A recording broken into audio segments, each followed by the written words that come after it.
Welcome everybody back into the Core 4 podcast. I'm your host, Reid. I'm joined by Thomas, Owen, and Seth as always, and we're really pleased to have Reid Wilkins from the Edmonton Sports Talk and host of the Reid Wilkins Show. Reid, how are you? Well, I'm doing great. It's always good to be on with another Reid, though I might have to speak with your parents about the spelling. But well, you got the Reed Richards spelling for Marvel Comics, so hopefully you got the brains. Yeah, it's cool to be on with you guys. I'm always a little surprised when someone asks me to be on their show or on their podcast because I always think couldn't they have found better guests? But I'm honored to be. You guys are quite a collection of Yeah. people. So you all play sports together. So Thomas, you're the one American guy. Yes, sir. Okay, so how crazy are these Canadians? Are you like, who are these humans, or like, are they normal? They changed me completely for sure. I mean, they got me watching hockey and stuff now, so changed me a bit. Okay, good. Well, thanks for having me. Absolutely, Yeah, no worries. awesome to have you on. Seth, you want to start with your kind Or, of yeah, I just wanted to start off. Talk to us a little about the Edmonton Sports Talk. How did you get into it, and what's it like working there? How long you been here for? And yeah, Sure. Yeah. Well, it's an awesome place to work. It's a really a great place to come to every day. yeah, That's a awesome team. Everybody's upbeat, positive, supportive. Like we're all working towards the same goal. that's One of awesome. the coolest things is the owner of the station is also one of the show hosts, and that's Dustin Nielsen. So it's pretty cool when your boss and your owner is right on the ground with you doing the same type of job. I For mean, he sure. makes all the big decisions, but Yeah. that's really cool. So Edmonton Sports Talk launched in September of 2023, Okay. and I joined in September of 2024. Awesome. So I was as probably at least the two guys from the Edmonton area know, I was with 630 Ched for 14 years. I did 11 seasons of a show called Inside Sports and hosting the Oilers broadcasts, and then yeah, just Dustin had an opportunity because they were Edmonton Sports Talk was 6 a.m. to 1 p.m. and he wanted to add afternoon programming. So Yeah. we kind of it's always interesting. I'd never really been through that before. I mean, all the jobs I'd gotten in the past, I'd applied for, For sure. and over the course of my career, especially earlier, I'd been rejected for most of them. So it was sort of interesting having someone sort of have interested me. It was probably a little bit of an awkward dance because I was employed, Hmm. and so we sort Yeah. of were. There was sort of almost like this casual flirtation period before it kind of got into that Stanley Cup final where the Oilers lost in 7 games. Yeah. And it's sort of, I'm trying to remember, I guess sort of came down to like, okay, Reid, like there's actually a show. Hmm. Would you want to do it? Yeah. And I said, yeah. well, probably let's finish the season, but I'd kind of already had my mind made up at that point. So pretty awesome move for me personally, and I Yeah. think it's an awesome addition to the Edmonton sports scene. I mean, we're live and local for 12 hours a day, and not a lot of stations can say that anymore. I mean, I think we've seen obviously with traditional media, it just hasn't been as well run or as well organized as it used to be, certainly early in my career. And going Yeah. digital, I mean, that's the way it's going, right? I mean, it's For still a sure. little frustrating when people say like, "Oh, I don't know how to listen to something on my phone." Like, pretty sure you do, or you might even be doing it, and not even realize that you're doing it. But yeah, Yeah. that's sort of the summary of how I wound up here. But it's really an incredible place to work, and we're still growing. There's a lot of growth still to come. Yeah. That's awesome. No, that's great to hear. Yeah, and absolutely. Being from Edmonton, seeing everything it's done everything, like you said, for the Edmonton sports scene. So Yeah. it's awesome. Want to dive into yesterday's Oilers game. That was a really big and important win, 5-2 final. The Oilers outshoot, out hit, had more block shots than Utah, and it felt like a really committed effort throughout the lineup. Just kind of your thoughts, and that was good to see Tristan Jarry get a win after it's been a struggle for him since being acquired. Oh yeah. Well, I think commitment is the key word there because I really think for a lot of this season, this has been a very impatient team. They haven't been comfortable in a 0-0 game for too long. They haven't been comfortable being down 1-0. Like it just seems like they think they always got to score 3 goals in 5 minutes. Now, oddly enough, they did score 2 quick goals yesterday with Yeah. the one goal in between. But yeah, they played a calmer game. They clearly committed to defending the second most blocked shots they've had in a game this season. So that was good to see. Being able to generate some chances without Draisaitl in the lineup was huge. Being able to generate some chances even when McDavid wasn't on the ice was huge. I thought the shorthanded goal was brilliant Oh, by Savoy and then awesome. also by Bouchard to get the puck back to him. Yeah. I mean, that really tilted the game in their favor. I mean, the one thing I would say, guys, and I've sort of been hammering this drum on my show to play the other side of it, is you rarely see them do that against a good team, and that's still concerning to me. They did it against the Avalanche, in that 4-3 win. Yeah. Yeah. But if you look at some of those other games against Colorado, Minnesota, and Dallas, not all of them, but enough to be concerned. Last week's games against Tampa Bay and Florida. And I mean, we shouldn't even really consider Florida a good team this year. I mean, they're Right. riding on the reputation of the previous 3 or 4 years. Yeah. But so that still concerns me when there's a team that can really push or plays at their highest level. Have the Hmm. Oilers been able to handle that? For the most part, I would say no, but maybe if they can calm down and start repeating what they did last night, maybe they can get into a groove for the playoffs. I thought Jari got the win. It wasn't a busy night for him, which was Yeah. good. Um, I still think Ingram's the better goalie. I agree. And the thing that concerns me about Jari a bit is he doesn't seem to be like when he moves across to make a save, he'll make it, but then he's still moving a lot of the time. Yeah. Like he's got a bit of a Just He doesn't. slide to him where if there's a rebound, he wouldn't even be in the net. Yeah. I thought that deflection goal that was a funky goal. I mean, I'm not Goofy and Nurse both. Yeah. But if you want me to be super picky about it, the second goal, I mean, yes, it's a power play from point blank, but the thing is, if he's going to put his blocker and stick out to block that puck, he's got to block it. So as soon as he misses that, he's Mhm. not going to recover in time to make the save. Now, For having sure. said that, made a couple good saves in the third period. I think when you have your team playing like that, like sometimes you need your goalie to win the game. Yeah. I think when you're out playing a team like the Oilers did last night and outworking them, you just need your goalie not to lose it. Yeah. And thankfully he did that because I think there have been a couple losses that he's been a pretty big part of along the way. Yeah. Yeah. Think back to the March 6th game against Carolina at home when they got absolutely drummed, like you said, and that was they take. It feels like 2 steps forward, a step back with these efforts, and it's a big game Thursday against Vegas. Then you have a big game matinee on Saturday against the Ducks. So hopefully they can carry that forward, right? Well, here's the thing, right? 1 3-game winning streak all season. So, I mean, they'll be Yeah. favored against Vegas. I got to. I think Vegas is at 4 wins in their last 13 games, something like that. It's not very many. Yeah. So they can beat Vegas. There's another 2-game winning streak. Okay, Mhm. then what are you going to do on a 4-game homestand? I mean, it's just so up and down. Yeah. It'd be nice if they could capitalize and even go 7-3 over a 10-game stretch and put something together, especially with the postseason right around the corner. But yeah, I mean that Vegas game is big. The Anaheim game is big. I think at this point they're probably going to finish ahead of Vegas because Vegas never gets any points. Like if I was Vegas, I'd be worried about Los Angeles or somebody catching them Yeah. for third in the division. Yeah. Anaheim's tough. But here's the thing, guys. Like everybody in this division is so flawed. I mean, Hmm. Anaheim might finish first. They're an exciting team. Well, look at their goal differential. I mean, talk about the Oilers' defensive problems. Okay, fair enough. Well, why is Anaheim minus? Or Yeah. Yeah. or have been minus most of the year. So these are beatable teams. You just want to see the Oilers actually stick with a strong way of playing for more than a couple games in a row. I hear Okay. you. Kind of shifting from that. Obviously Roslovic, awesome 2 goal game last night. Savoy had that shorthanded goal. What are your kind of thoughts and opinions on those 2 guys and how they played this year?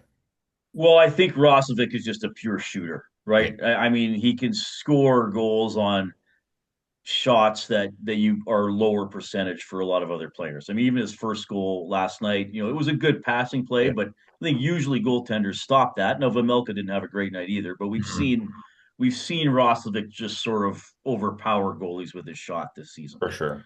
Um, I think that the test for him will be in the postseason. We know about his postseason struggles in the past, or scratchings and all that stuff. So again, he play that heavier checking game. Yeah. I think Savoy is really coming on here. I mean, he's especially since the Olympic break, he's been noticeable in every game, and he gets points, right? He Yeah. doesn't just he's used on the penalty kill. He's been used on the power play without Draisaitl. He makes smart plays. He works hard. He's quick. Like I gotta say, guys, I realize now the dialogue is, well, both teams won the trade with how good Buffalo is doing. I just think Savoy's a better all around hockey player than Ryan McLeod. Like I remember, doing post game shows and people calling in about McLeod, like, well, he's fast, but he doesn't get to the net. Like I don't see that with Savoy. I see him impacting the game all around more than McLeod did as an Oiler, and I hear you. probably long term, I think is a more well rounded player. Yeah. That's a guy that I hope, as an Oilers fan, we lost Holloway, we lost Broberg from that situation. You hope that's a guy, like, do you bridge him, or do you just go away and say, we're going to give you the $5 to $6 million deal potentially on July 1st and just get him extended, and I hope he continues to blossom into the player we think he might be? Yeah, that's a good question. I mean, I would think it would be a bridge, given how many other long contracts they have, and Yeah. maybe from Savoy's point of view, like, do you want to bet on yourself and hope the cap keeps going way up, and then after the bridge deal, Yeah. maybe you're really cashing in? But yeah, I mean, he's an important part of the future. This is not a team with a lot of prospects, you know, No. at least of that skill set. I mean, Mm-hmm. respect to Szymanski and Jarventi for how they've played, but Mm-hmm. like, those aren't top six guys, or guys who could play even probably in the middle six consistently, if Yeah. you want to look at Savoy that way. Yeah. Sure. Going back to the Anaheim Ducks and the Pacific Division, what are your thoughts kind of on how that division is this year and how the playoff format works? Well, I'm like, is this about, do I think they should change the playoff format? It Go is. Yeah, like one. having three of the top five teams in the league in the Central. We're only going to see one of them in the Western Conference this year. Well, look, it's just the reality of travel. Like, I get it, guys. Of course, the perfect system is 1 through 16. Like, of course, that's the perfect system. And uh, I don't know how you guys certainly weren't alive at this time. I was. I don't know how much you read about hockey history, but the first 2 years the Oilers were in the NHL, it was 1 through 16, and you played every team in the league 4 times. So it was like a quadruple round robin. I think they kept division standings, but they didn't matter for playoffs, and it was a totally balanced schedule. So that's Right. why when the Oilers made the playoffs in their first year, they were 16th, and they played Philadelphia, who was first. And then in 1981, the Oilers were 14th and played third overall Montreal, and that was the famous, or I guess if you're from Montreal, infamous upset of the Oilers beating the Canadiens 3 games to nothing. So I Yep. mean, yeah, that's the perfect system. I don't think they're going to go back. Well, I mean, the format may change someday. I think there's always going to be divisions. Mm-hmm. Bedman doesn't seem to want to change anything, so I think he would have to be retired before they changed anything.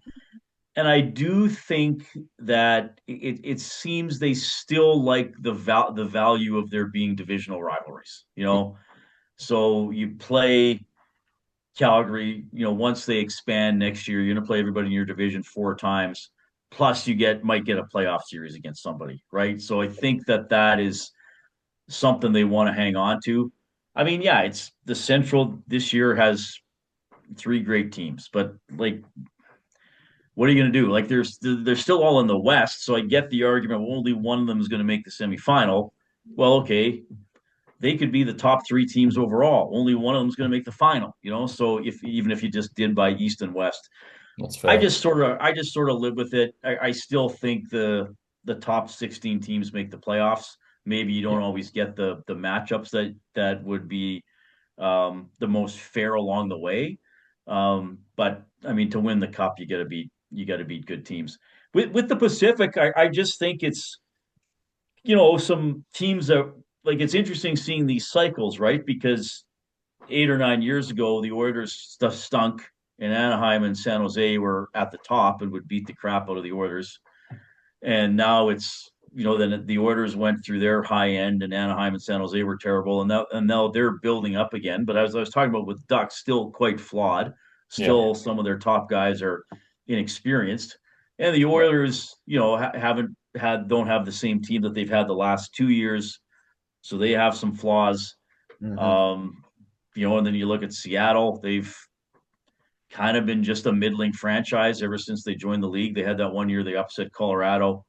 LA lost a lot of players from some of the battles they had against the Oilers, so they aren't quite as good. So I just think it's a weird sort of confluence of a bunch of teams having their rosters either degraded or not quite at where they're going to be.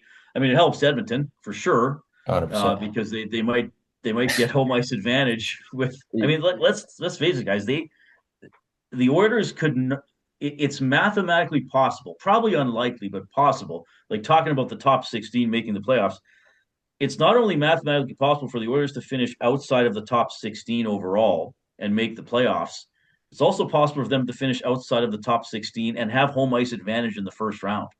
Like there could be, there could be the third place team and maybe a wild card team in the West still behind them. So it is kind of a strange year that way. But I don't think if they ever change the format, they may go back to a conference-based format. I don't think they would ever go back to a league-wide top 16. It would be fun to see it. You'd get a bunch of different matchups, but I think you just would have teams complaining about travel, even though they all travel in luxury.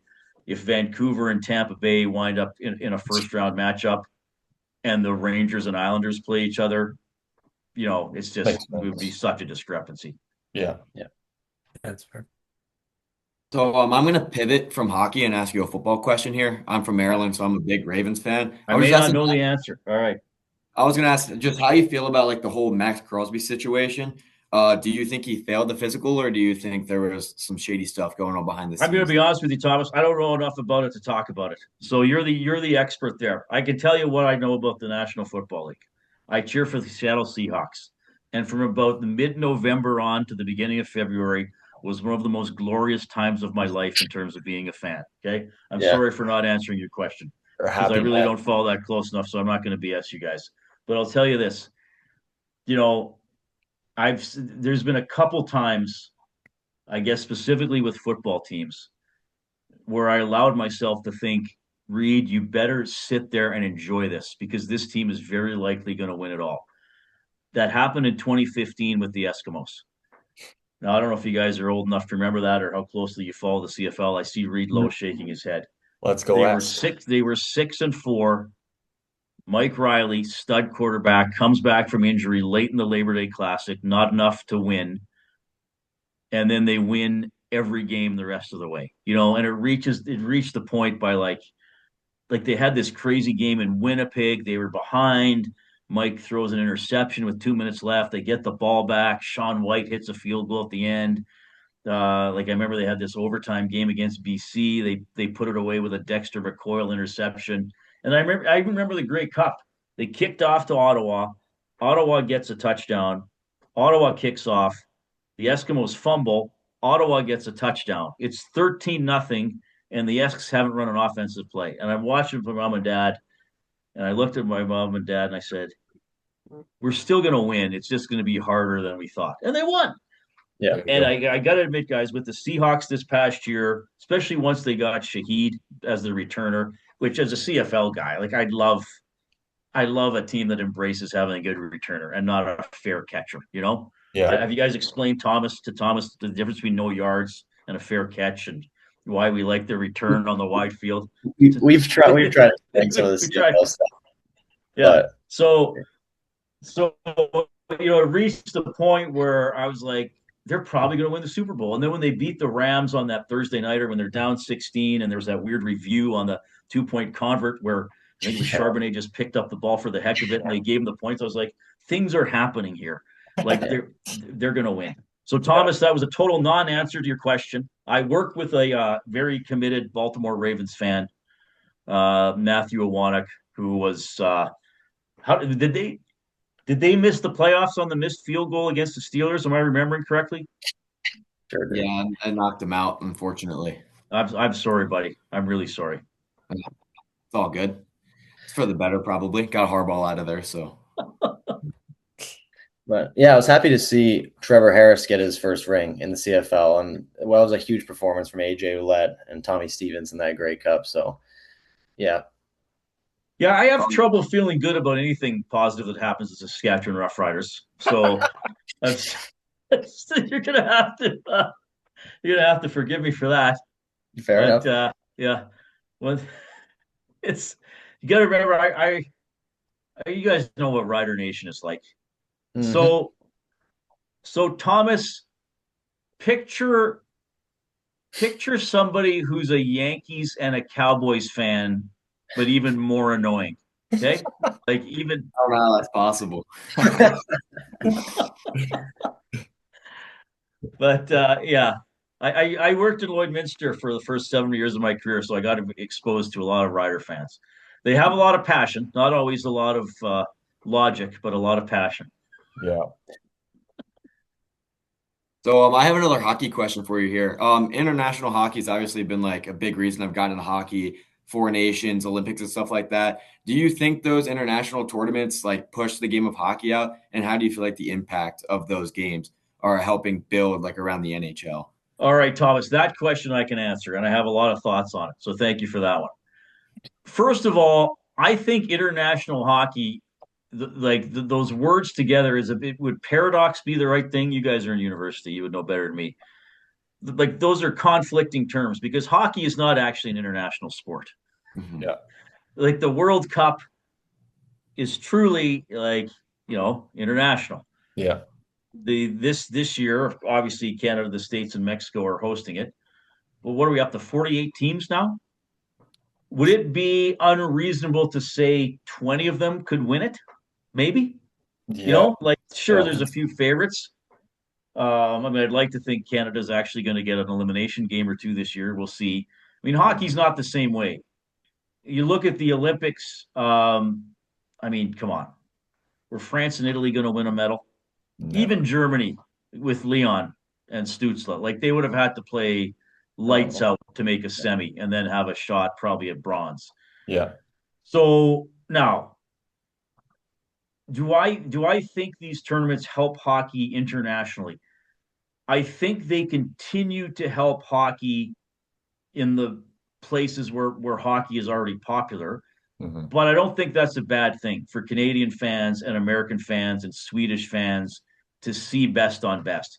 I was kind of scoffing at the Four Nations because I'm like, okay, like, oh, great, a 4 team round robin with a final. Like, I could organize this on my tabletop cards and dice game and roll the games in 2 hours and have a fictional champion. But once the Yeah. tournament started and they were playing, and I'm like, yeah, geez, like David and Crosby are on the same team.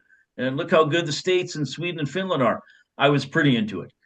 And then obviously, the final was great in Boston. And then the Olympics, I mean, were incredible. I mean, that one quarter final day where Canada, who won in overtime? Was it Canada, Finland, and the States all won in overtime? I think Oh, that. the game was a bit Yeah. of a lopsided game. Quinn Hughes game winner, I think. Yeah. So, I mean, it was just incredible stuff. I would think, I would think that it's going to continue to help hockey in the United States. Yeah. I mean, everybody likes a winner, right? So, and I think we're seeing all these American players sort of blossom out of, the '96 American team that won the World Cup, and then even getting a silver in '02, right? Like you're seeing your countrymen play at the highest level, right? And and more every year, we're seeing American players, not just from the Northeast and from Michigan, like from all over, Ever. which Yeah. is pretty cool. So I think it's going to help that. But I'll say this: I think in terms of the Olympic final, there's probably a lot of people around the globe who will not watch another hockey game until the next Olympic final. But also, that's fine. I mean, if that's what you're exposed to, then that's what you're exposed to. I mean, you got to see an incredible game, and that's going to be your your memory of watching hockey. Yeah. But I think mostly does it help in other countries? Yes, but I think those countries probably already have an investment in hockey. Like I don't know if it's going to help the Australian national team. I mean, Perry Pern, who's an Edmontonian, is coaching the Chinese national team. Like they're in the third division. Like they're so far behind and competing against these other teams. But I just think it's great to showcase this World Cup. The final is going to be in Edmonton in a couple of years, so that's going to be pretty cool. So that's Thomas. I don't even know if I answered your original question, but those are some of my thoughts on international hockey and the impact of that game. Yeah, that's awesome. I kind of want to go back to the Oilers here just for a second, talk about their trade deadline. Obviously, they're tight in the cap. We all know the situation with a lot of money going to the big guns up front. They go out and they acquire Murphy for the second rounder. They get Doc and Dickinson. Do you like that they went for fit in terms of flash? You could have gone out and sent a massive trade package for some of these guys that are out there, the Trocheks of the world, Ryan O'Reilly. I know it might not have worked cap wise, but they go for those three. Obviously, it sucks that Doc got injured because I actually liked the way he played in that fourth line, and he was kind of finding a. But do you like that they went for fit instead of flash, and just kind of your thoughts on the Oilers trade deadline? Well, I think they had to. I mean, they had to do something to prevent goals and to check. Like it's just because it was, and it's still a bit of a problem. Let's be honest. But I think Murphy has helped. I think Dickinson has helped. I agree with you about Doc. It's too bad he got hurt so quickly. Hopefully he can come back. But yeah, there was just so much of this. The problems with the team was checking, preventing goals. Playing patient, like we talked about, matchups. Like just so often they were just stuck putting McDavid or Draisaitl out against the other team's top players. They didn't really have anybody to trust in those situations. So yeah, I think those were the types of players they had to get. Then obviously they were affordable, which was big. But yeah, I don't mind what they did at the trade deadline. Um, I guess it's going to be measured in the postseason, probably exactly how we feel about those guys, and then if they're going to wind up staying. But I thought those trades in and of themselves were pretty good trades. Yeah, I agree. I really like the Murphy trade. I think he's been really good lately for us. So Yeah, he's good. Blocks a lot of shots. Like willing to fight. I mean, he's fine with the puck. He gets it out most of the time. He plays tough minutes. He's playing more than he did in Chicago. That's the kind of player that they needed, right? I mean, I think you look at it now. There's a little bit of regret here in the market about not the Wallman trade, but maybe the Wallman long-term contract, yeah, because he sort of has his strengths are sort of the same as the strengths as some other guys, and his weaknesses are the same as some weaknesses of some other players, yeah, right? So that's why it was good to bring in someone like Murphy. And the Oilers had a struggling PK. It was within the bottom 10 of the NHL. Blackhawks had the best PK, and they took half of the Blackhawks penalty killers. So that was another key aspect of that. yeah, Yeah, the PK still isn't great, but at least they're trying to address it. And again, playoffs are so much of it, right? I mean, look at that PK from 2024 that I think was only -2 for the entire playoffs. yeah. Because I don't know if they'll ever do that again. But a lot of this is going to be judged by what happens starting mid-April. Mm-hmm. Yeah, I just had one more question before the end of this. We talk about the NHL awards quite a bit and who our predictions are. We just wanted to know a couple of your winners and runners up for a couple of the big ones. Oh, sure. Nobody ever asks me that. I don't vote, first of all. So this is totally just me talking. Um, I mean, I don't think McDavid is going to win the Hart. Um, I don't think San Jose is going to make the playoffs, so it'll probably go to McKinnon, Yeah. right? Now Kucherov's making an incredible push here, so Yeah. I it was going to might bring wind him up up being him in the end. But I think he's obviously fully entered the conversation. Maybe he was a little bit on the fringe of it earlier in the season. The Norris is going to be interesting. I do think Bouchard is going to get a significant vote total this year. I agree. I don't think he'll win it. I mean, this might be the year where Werenski gets it, which would be good for him. I mean, he's a very good player. I mean, I don't know. Like Bush is interesting because I'm gonna irritate some Oilers fans here. Bouchard is not as bad defensively as he's made out to be. I agree.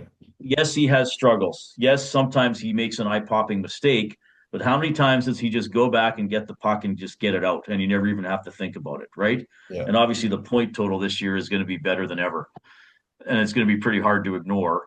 But I still think he carries that stigma that voters from around the league will probably just see like, he's a screw up, and they won't give it to him.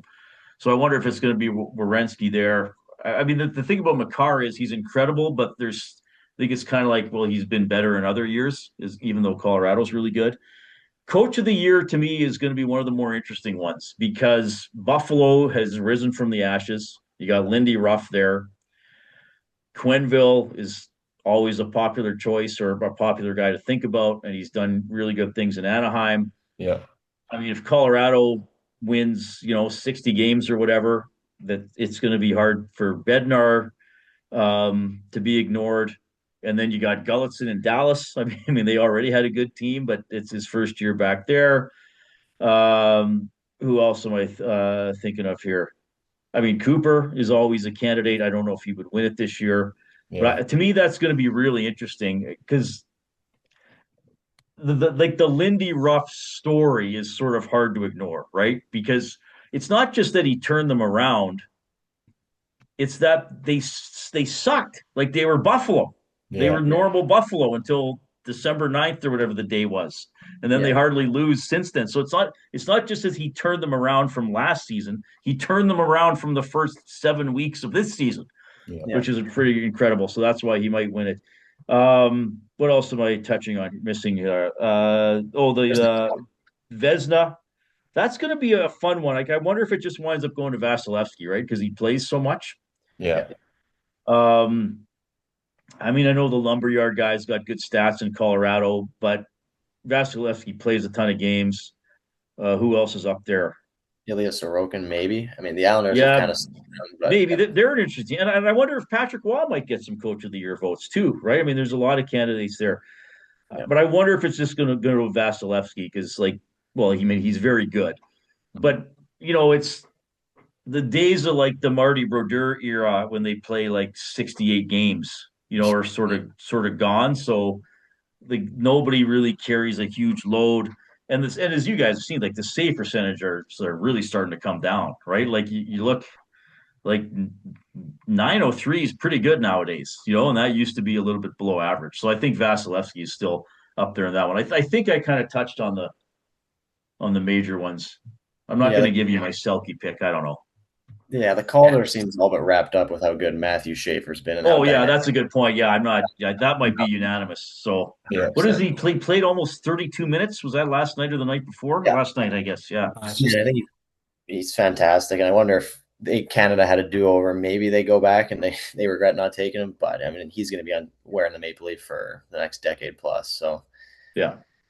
Well, that is about all we have for you, Reid. I mean, we can't thank you enough for joining. Obviously, we're a newer podcast, so having someone like you on this, it means a lot to us and spreading awareness for our podcast. Everyone, make sure you follow Reid Wilkins on Instagram, and that's at Reid Wilkins, Reid Wilkins on X, and follow the Edmonton Sports Talk on YouTube. And that's where you can find the Reid Wilkins Show. And like I said, we can't thank you enough, and this has been awesome.